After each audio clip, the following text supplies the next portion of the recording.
Los relatos del diluvio en varias culturas no solo mencionan inundaciones, sino que tienen detalles específicos muy similares.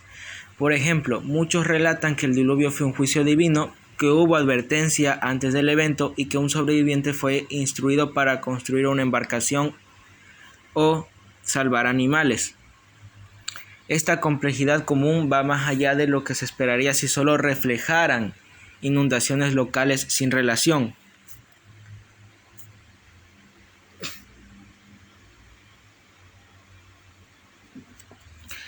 Esto indica una fuente compartida como un evento de mayor escala que luego se preservó en distintas tradiciones, y van a ver por qué esto es lógico. Las culturas con relatos de un gran diluvio generalmente no siempre tenían, las culturas con relatos de un gran diluvio no tenían, no siempre, es que no tenían claramente aquí, voy a corregir. No tenían contacto entre sí. Desde América hasta el Medio Oriente, pasando por India y China, los relatos de un gran diluvio aparecen en lugares donde las culturas y las geografías son totalmente distintas y distantes, incluyendo también el idioma, que no se podía entender, era imposible que se copiaran. Si cada relato fuera únicamente el reflejo de una inundación local, entonces sería difícil explicar por qué tantas culturas tan alejadas comparten no solo la idea de un diluvio, sino también una estructura narrativa similar y aspectos detallados. Y es que esto Armandowski ni Plegazuelos me pueden responder. Lo del Mar Negro, si alguien argumenta que el relato bíblico del diluvio se basó exclusivamente en la inundación del Mar Negro, este argumento enfrenta varios problemas, especialmente al considerar la extensión geográfica y la diversidad cultural de los relatos de las inundaciones en distintas culturas. Y eso no implica que sean inundaciones locales. Vamos a ver los puntos.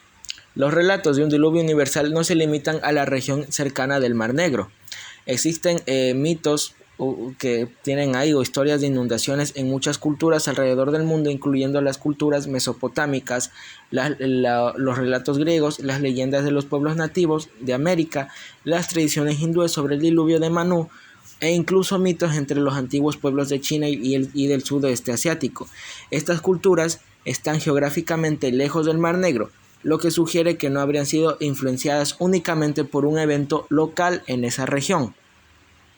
Además, y como dato importante que voy a leer aquí, el relato de Noé se sitúa en un tiempo remoto muy anterior a cualquier inundación local conocida como la del Mar Negro, lo cual se estima que ocurrió hace unos 7,500 años aproximadamente. Según las tradiciones bíblicas, el diluvio de Noé ocurrió mucho antes en la historia de la humanidad, en un periodo difícil de fechar con precisión, pero que se considera parte de los eventos antiguos y fundacionales de la humanidad.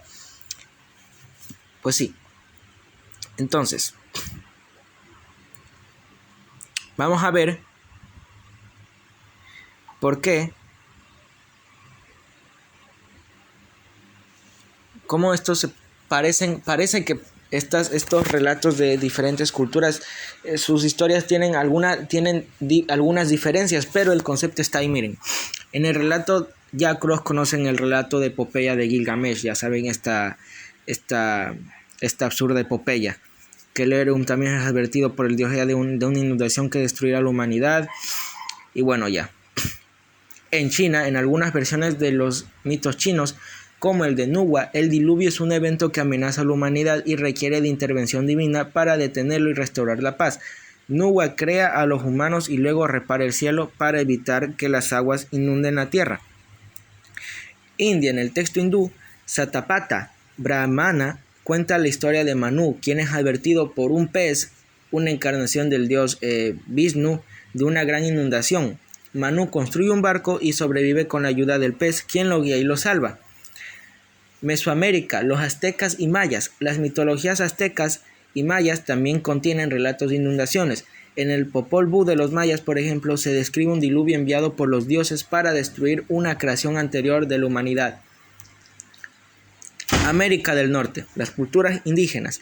Varias tribus nativas americanas también tienen relatos de un gran diluvio. En las tradiciones de los nativos Hopi, Se cuenta cómo una inundación purgó el mundo y cómo los supervivientes fueron guiados a lugares seguros por seres divinos.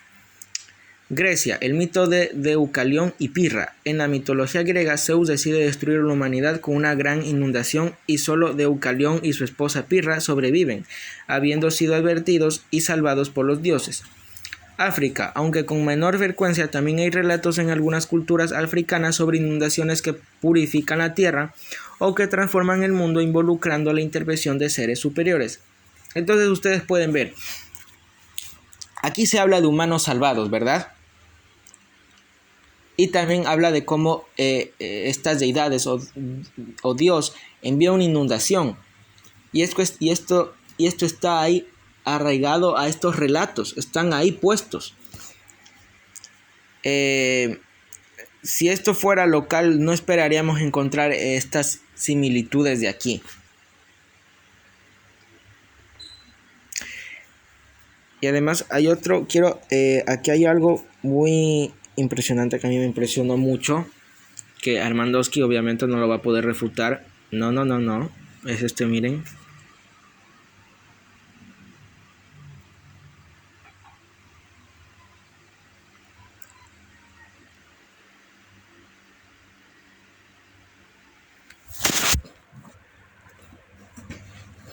Vamos a analizar esto y a prestar atención, porque esto es importante, mijos.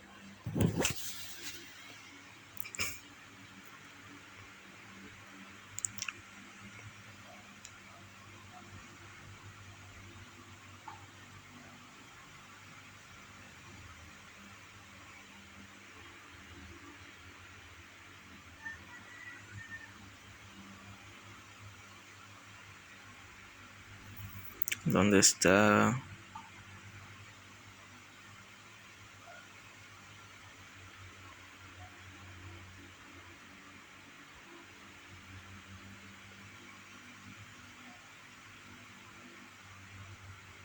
Aquí está.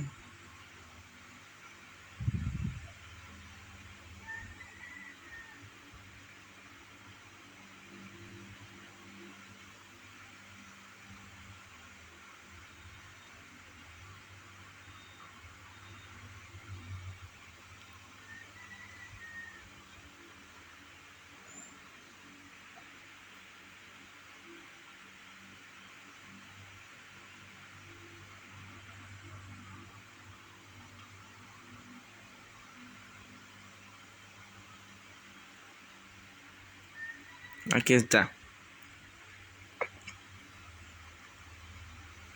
En las Américas, miren, los indios de América del Norte tienen varias leyendas que tienen en común el punto que un diluvio aniquila a toda la gente excepto a unas cuantas personas.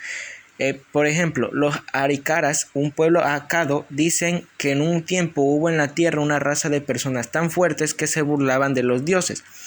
El dios Nezaru acabó con aquellos gigantes mediante un diluvio, pero preservó en una cueva su pueblo, los animales y el maíz.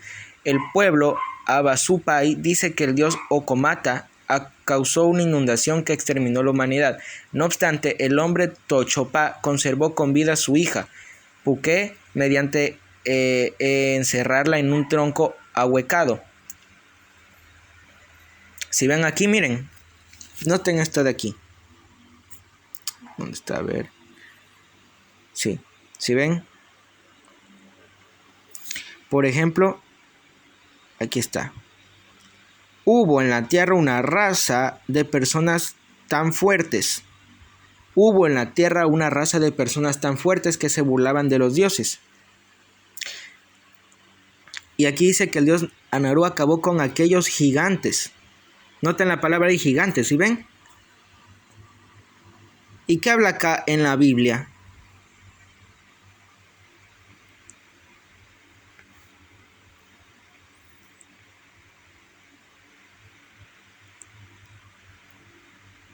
Miren.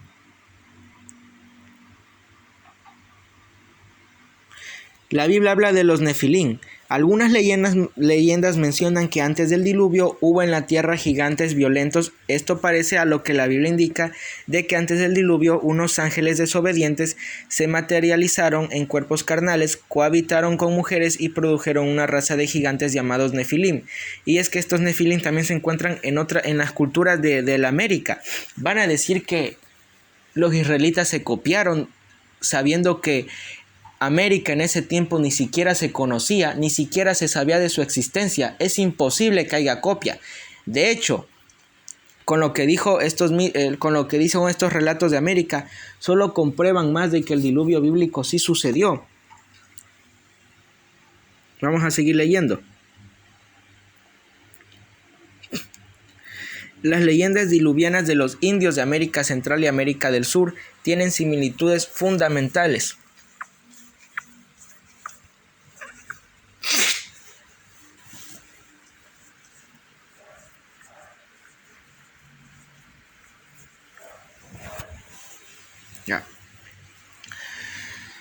Los mayas de América Central creían que una gran serpiente pluvial había destruido el mundo con torrentes de agua.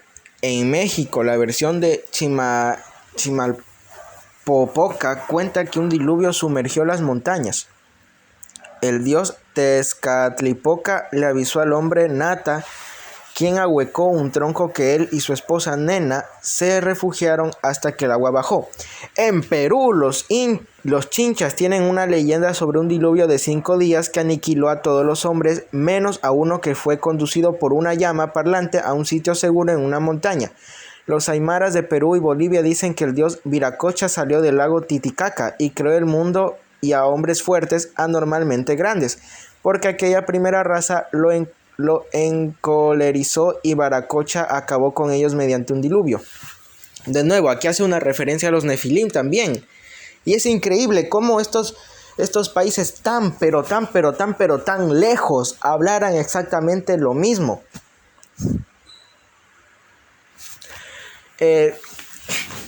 ¿Sí ven? No puede ser posible que en tantos países lloviera así y contaran casi lo mismo. Es que eso es absurdo, por favor. Obviamente, si hubo un diluvio universal, obviamente todas las personas van a contarlo. Y ya van a ver por qué, miren. Ya van a ver por qué.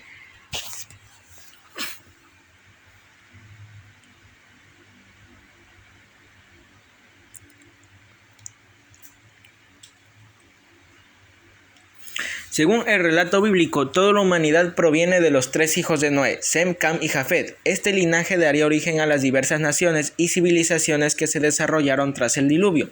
La Biblia narra en Génesis 10 la tabla de las naciones que describe cómo las descendencias de estos 3 hijos se diseminaron y formaron distintos grupos culturales, idiomas y naciones.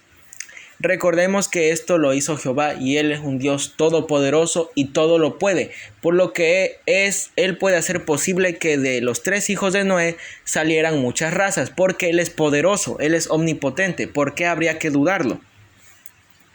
Ahora, con Sem como el ancestro de los pueblos semíticos, incluyendo a los hebreos, Cam como el padre de los pueblos de África y partes de Canaán, y Jafet como el antepasado de los pueblos europeos y del norte de Asia.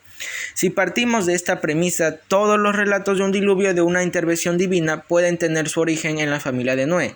Tras el diluvio, sus descendientes habrían transmitido esta historia de generación en generación, y a medida que se extendieron por el mundo, cada grupo cultural adaptó el relato en función de sus propios contextos e interpretaciones, creando variaciones que hoy observamos en culturas de todo el planeta, incluso en lugares como Mesoamérica, India y China y otros. Esta perspectiva permite que los relatos de diluvios en culturas tan diversas no se vean como copias entre sí, sino como un legado compartido de un evento común recordado por los descendientes de Noé. También explica la preservación de ciertos temas universales, la intervención divina, la supervivencia de la humanidad a través de una figura salvada y la renovación de la vida después de la catástrofe. Y tiene sentido porque el relato de Noé es el único relato lógico que te dice por qué Dios destruyó a la humanidad y por qué salvó a Noé. Ahora, Eso que Jehová pudo haberle dicho a Noé que salga de ahí, ya. Amigo, Armandowski aquí se equivoca. Porque Dios, recordemos nosotros que Jehová mandó a Noé advertir a las personas para que se salven y para que escucharan de que lo que ellos hacían está mal. Y obviamente no hicieron caso, se burlaron de Noé. ¿Y qué pasó? Sufrieron las consecuencias, porque cada mal acto tiene su consecuencia, y por eso Jehová los castigó. Y solo salvó a Noé, mostrando que él fue la única persona obediente junto a su familia que hicieron caso. Y lo mismo también pasa con Sodoma y Gomorra. Cuando esta gente no hacía caso y Jehová les mandó también el castigo. No confundan relatos. Además, actualmente el 71% de la superficie terrestre está cubierta por agua y si se derritieran los glaciares y el hielo polar, el nivel del mar subiría significativamente, cubriendo muchas regiones costeras del planeta. Esto indica que el agua suficiente para cubrir una gran parte de la Tierra está presente y solo requiere de un cambio en la distribución para provocar una inundación masiva, lo que podría implicar un mecanismo que causara un diluvio de escala mayor. ¿Sí ven? Y esto no pueden negármelo. Si ustedes niegan esto, van a negar a su propia ciencia, porque esto es real. Esto no lo digo yo. Esto lo dicen los científicos. El 71% de la superficie terrestre está cubierta por agua y si se derritieran los glaciares y el hielo polar, el nivel del mar subiría significativamente, cubriendo muchas regiones costeras del planeta. Ahora con el otro punto. En pocas palabras, el relato del diluvio es tan antiguo que aparece en culturas y civilizaciones de distintos continentes, muchas de las cuales no tuvieron contacto directo entre sí en tiempos remotos, como Mesopotamia, China, América y el Pacífico y bla bla bla. Esto sugiere que el evento tuvo una relevancia mundial en la memoria cultural de la humanidad y no fue una simple inundación regional, local o del Mar Negro o del río Éufrates, etc. Si solo hubiera sido un evento local, no se habría dejado una huella tan extendida en distintas culturas sin conexión geográfica o histórica cercana.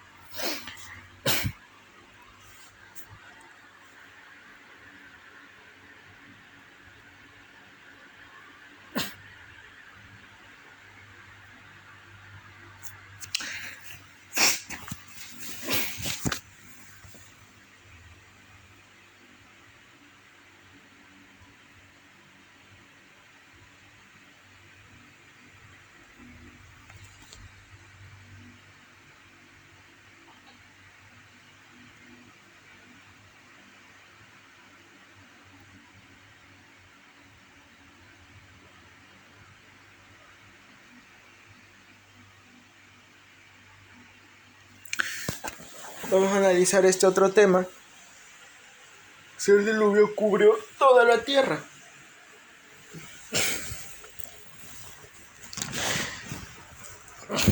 Vamos a leer esto. Esto es lo que yo había leído antes. Si tal vez alguien dude de que todo el planeta haya quedado cubierto de agua y que crea esta historia es un mito o al menos una exageración, pero en realidad sí sucedió. Y vuelvo y repito, pues gran parte de la Tierra, el 71% de su superficie, aún está cubierta por los mares. De modo que, para los efectos, las aguas diluvianas siguen aquí.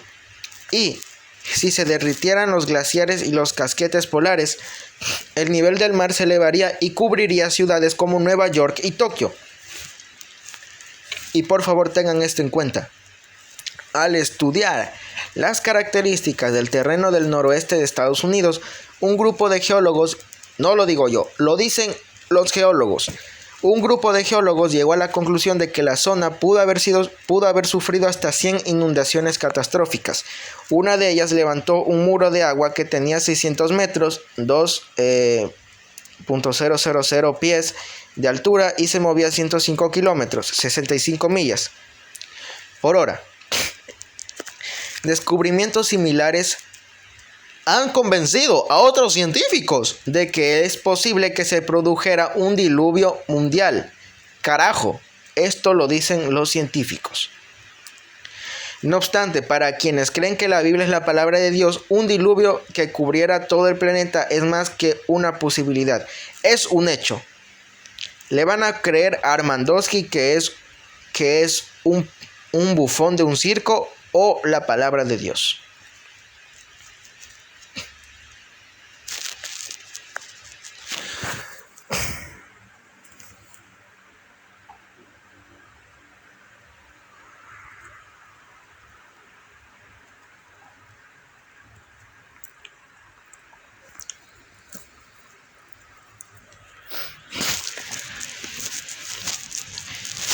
Esto es otra cosa que habló Armandowski.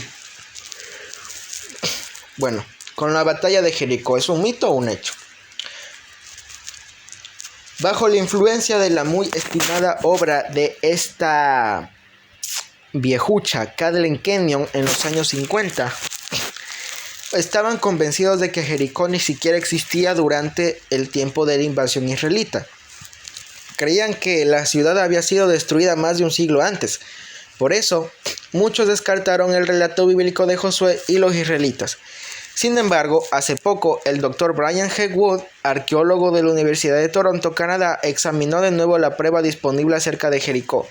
Según el periódico de The New York Times, él ha llegado a la conclusión de que la doctora Kenyon buscó la clase incorrecta de alfarería y en algunos lugares incorrectos, y que la prueba en realidad concuerda notablemente con la Biblia. ¿Sí lo ven? El Dr. Wood menciona que una capa de cenizas de 1 metro 3 pies de espesor, llena de trozos de objetos de alfarería, fragmentos de ladrillos de un muro desplomado y madera, y toda ennegrecido, como si la ciudad entera hubiera sido entregada a las llamas. A los fragmentos de objetos de cerámica se ha dado la fecha, según los métodos aceptados disponibles, que son inexactos, de unos 40 años antes o después de 1410 antes de nuestra era, o sea, cerca de 1473 antes de Jesucristo, la fecha de la batalla de Jericó según la Biblia. Bueno, aquí que no tenga falta de comprensión lectoral Armandowski, en cualquier caso estaré poniendo en el comentario algo acerca de esto, bueno, de la datación. Pues sí, esto es importante. Los excavadores han hallado mucho grano almacenado en las casas de la antigua Jericó. Este es un dato interesante porque la Biblia indica que Jericó cayó poco después de la siega primaveral y sin que estuviera bajo un sitio prolongado que hubiera causado hambre entre sus habitantes. Josué 3, 14 y 16. Estas son dos buenas razones por las cuales las casas de Jericó tendrían mucho grano almacenado al ser destruida la ciudad. Y esto es clave porque los científicos, al ser ignorantes, no están muy dispuestos a reconocer la exactitud de la Biblia. Por eso el periódico Times cita las siguientes palabras de un eminente erudito en respuesta a los hallazgos del Dr. Wood. No cabe duda de que mucha de la información bíblica contiene alguna verdad.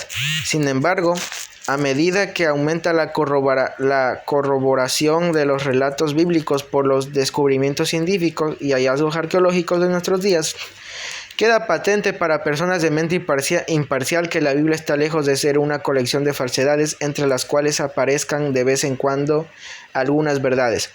Como la Biblia misma dice, sea Dios hallado veraz, aunque todo hombre sea hallado mentiroso. Romanos 3:4. Aunque la interpretación que se da ahora a las excavaciones arqueológicas en Jericó es interesante, los cristianos verdaderos andan por fe, no por vista, según de los Corintios 5:7. Su fe no depende de la arqueología. Prescindiendo de que haya prueba arqueológica o no, la Biblia ha demostrado vez tras vez que es fuente confiable de información respecto al pasado, el presente y el futuro. Salmos 119:105, 2 de Pedro 1:19-21, mijito.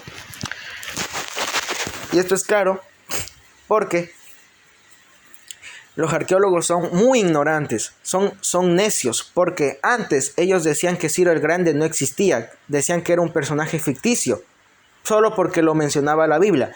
Pero siglos después descubrieron pruebas arqueológicas de que Ciro el Grande sí existió, y hoy en día es considerado el gobernante más popular del mundo. ¿Sí ven? Pues sí.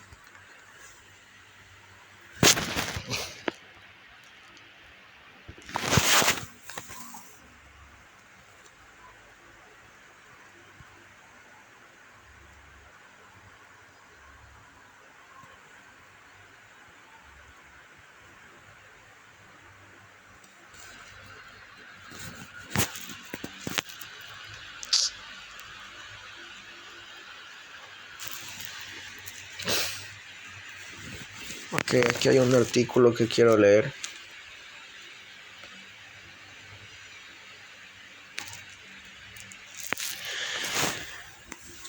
Este artículo me lo pasó un amigo que es historiador y experto en temas arqueológicos y bíblicos, y también es profesor de historia en colegio.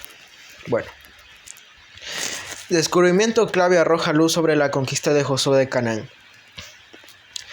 Una inscripción hebrea hallada en un fragmento de un cuenco de leche en las ruinas cananeas de Laquis puede arrojar luz sobre la vida en la zona en tiempos del Josué y los jueces bíblicos, según Douglas Petrovich, profesor del Colegio Terciario Bíblico Brox o algo así. También confirmaría la existencia y el uso de la escritura alfabética temprana en esa época, brindando un eslabón perdido a los investigadores que dudaban que la escritura era viable o conocida. Petrovich, que se especializa en historia del antiguo Cercano Oriente, arqueología y epigrafía, se dedicó a compartir estos hallazgos durante una presentación en el encuentro 2022 de la Sociedad Teológica Evangélica en Denver, Colorado, Estados Unidos, el 15 de noviembre. Explicó los detalles del descubrimiento, su análisis de la inscripción y su significación para los que creen en el relato bíblico.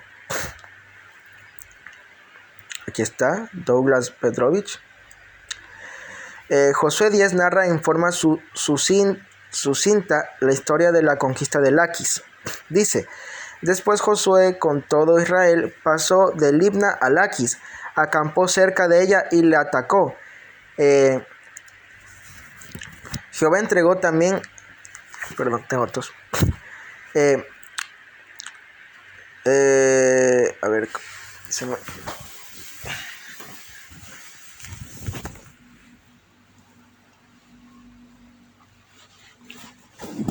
Ya.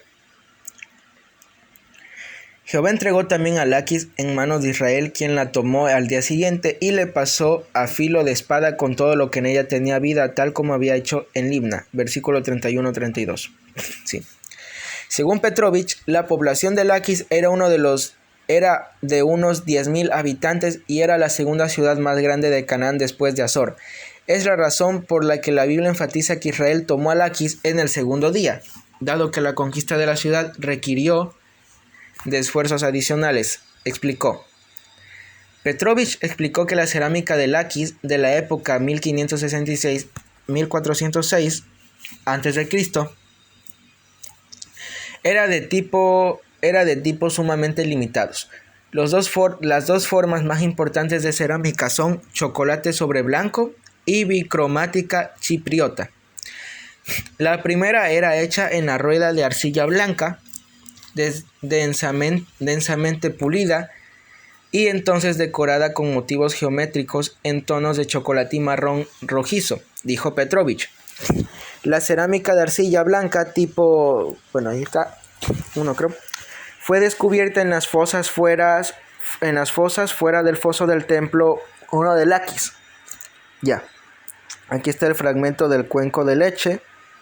Sí, pues sí.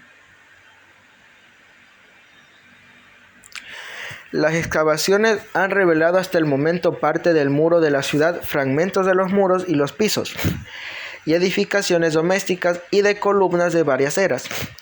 Los equipos también han excavado varios templos, algunos fuera del muro de la ciudad. Bueno, ya. Bla, bla, bla, bla, por aquí, por allá. En este caso, la importancia de la pieza descubierta es mayor porque se encuentra estratificada, lo que significa que revela su contexto original arqueológico. Esto permite que los estratófagos determinen la datación de la pieza y los detalles relacionados con sus hallazgos con mucha exactitud. Ya. Oh, carajo. Bueno, pues sí.